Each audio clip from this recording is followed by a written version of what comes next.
La bella casona de 2 plantas, única con esa característica de las que miran al sur en la calle de la Flor Alta, permaneció en venta por algunas semanas, quizá meses, de aquel año del Ecuador mismo del siglo XIX. Era una casona amplia, de estrecho pero bello patio central y con una amplia y generosa huerta. Desde sus balcones podía descubrirse una parte de la Alameda y a la distancia el eterno cerro del Cimatario. Para curiosidad de los vecinos, que eran varios y comunicativos en la calle que subía la cuesta del Sangremal, quien adquirió el inmueble fue una pareja llegada de fuera. Ella alta, espigada, de porte norteño, y él más bien chaparrito, calvo y de sonrisa franca. Pronto esos mismos vecinos se enteraron que la pareja venía de Zacatecas, donde él era propietario de minas. ¿Acaso por el interés de buscar una vida más tranquila, o quizá por algún problema suscitado en su tierra natal, habían decidido mudarse hasta el tranquilo Querétaro, donde compartieron pronto el saludo con los transeúntes y más de alguna velada tempranera con los vecinos más dispuestos a compartir, a cambio de historias venidas de fuera, el chocolate espeso y el pan dulce de la merienda. La pareja de recién llegados, cuyos nombres se perdieron con el paso del tiempo, solía asistir a las ceremonias religiosas de la Merced, el templo más cercano a su morada queretana, y también consumir las tardes de los domingos recorriendo la plaza de arriba mientras admiraba la llegada multitudinaria de los pájaros y respondía sonriente el saludo de quienes con ella se cruzaban al paso. Pero un día cualquiera, el hombre de aquella pareja dejó de aparecer en público,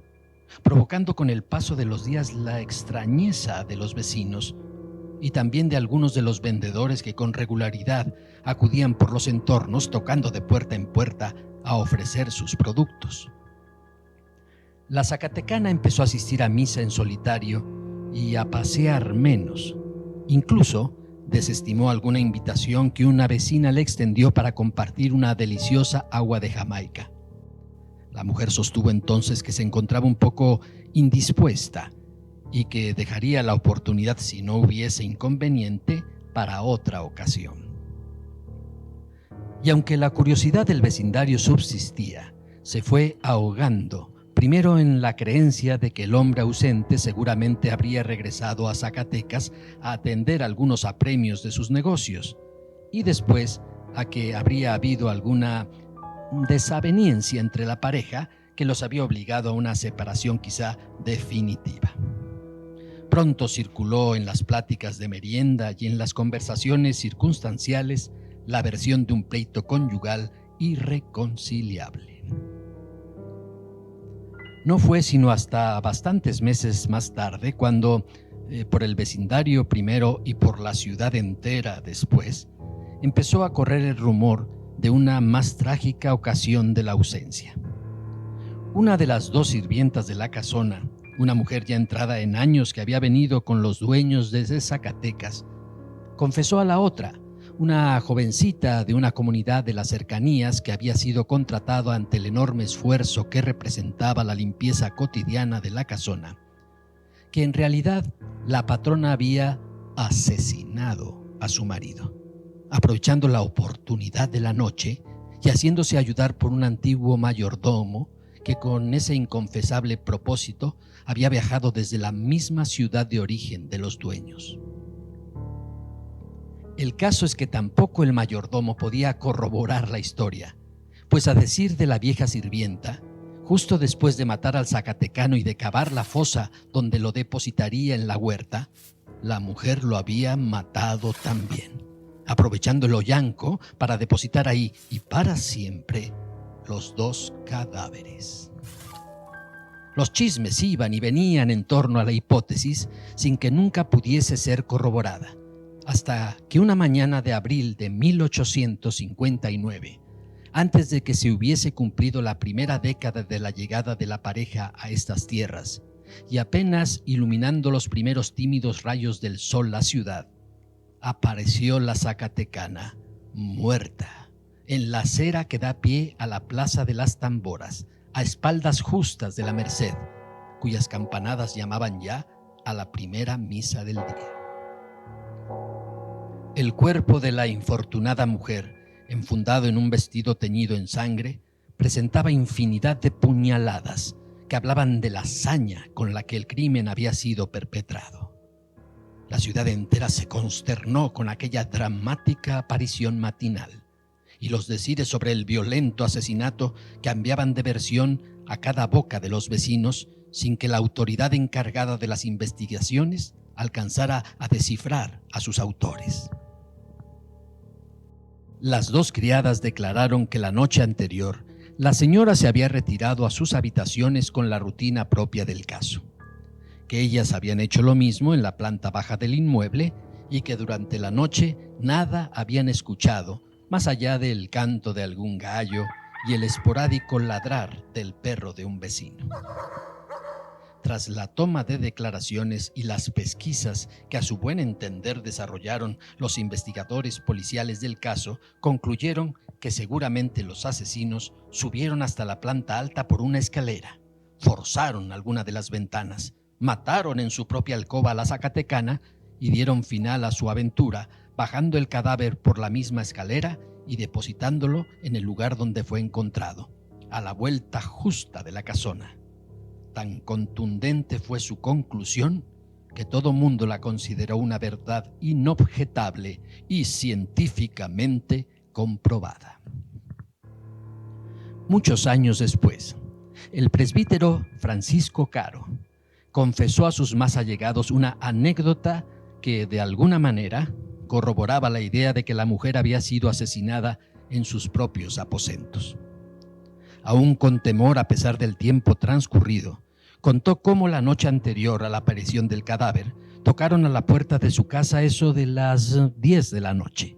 cuando él estaba a punto de poner la cabeza sobre la almohada y por la calle de los Infantes, donde vivía, no se atrevía ya a pasar ningún trasnochado. Luego de asomarse desde el postigo de la ventana y descubrir que a la puerta estaba un par de caballeros bien vestidos junto a un carruaje, salió a la acera para saber sus deseos y ahí, en la calle, descubrió que los hombres llevaban oscuros antifaces que les cubrían la mitad de la cara. Fueron amables, sin embargo, y le rogaron subiera con ellos al coche, pues eran menester sus servicios sacerdotales con urgencia.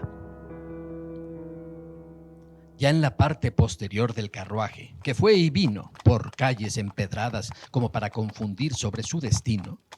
le colocaron una tela sobre la cabeza, impidiéndole toda visibilidad. Al detener finalmente la marcha, lo ayudaron a salir y desde la ceguera temporal que le impusieron, escuchó cómo abrieron un portón y sintió cómo uno de ellos lo tomaba del brazo y lo guiaba por varios escalones que desembocaron en una fría y lúgubre habitación donde, una vez descubierto el rostro, le obsequió los últimos sacramentos a una mujer que en cama vivía sus últimos minutos. Luego, el mismo recorrido de idas y venidas, con la misma tela cubriéndole el rostro e idénticas muestras amables de agradecimiento por sus servicios hasta la misma puerta de su casa. Al sacerdote le entró terror cuando supo, no muchas horas después de la aparición del cuerpo, de la muerte de aquella mujer a la que apodaban la Zacatecana. Pero nada dijo, temeroso de que los encubiertos caballeros llegaran cualquier otra noche hasta la puerta de su casa, esta vez prodigando violencia en lugar de buenas y educadas maneras. Casi medio siglo después de aquellos hechos, cuando el tiempo había debilitado los recuerdos pero mantenido el alejamiento de los queretanos de aquella casa que fuera de la pareja de zacatecanos, en la que, se decía con insistencia, sucedían cosas extrañas, sonaban ruidos nocturnos y aparecían almas en pena, el licenciado Francisco Veraza, hombre entendido en normas y descreído de aparecidos, compró la propiedad.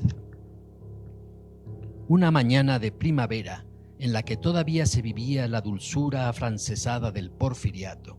Los trabajadores que había contratado Veraza para realizar algunos arreglos en la parte de la huerta llegaron hasta él con ojos bien abiertos y rostros descompuestos. Entre la tierra habían aparecido un par de esqueletos humanos. Prudente como era el nuevo propietario del inmueble, ordenó que volvieran a rellenar de tierra el lugar y que encima colocaran algunas baldosas. Sugirió a los trabajadores guardar silencio sobre el hallazgo y él mismo fue más que mesurado en comentarlo a sus más cercanos. Luego vendrían más propietarios a ocupar la vieja casona de 2 pisos, acaso sin enterarse de las osamentas de la huerta ni de la triste historia que albergaba. Desde entonces y por siempre, el inmueble fue conocido como la Casa de la Zacatecana.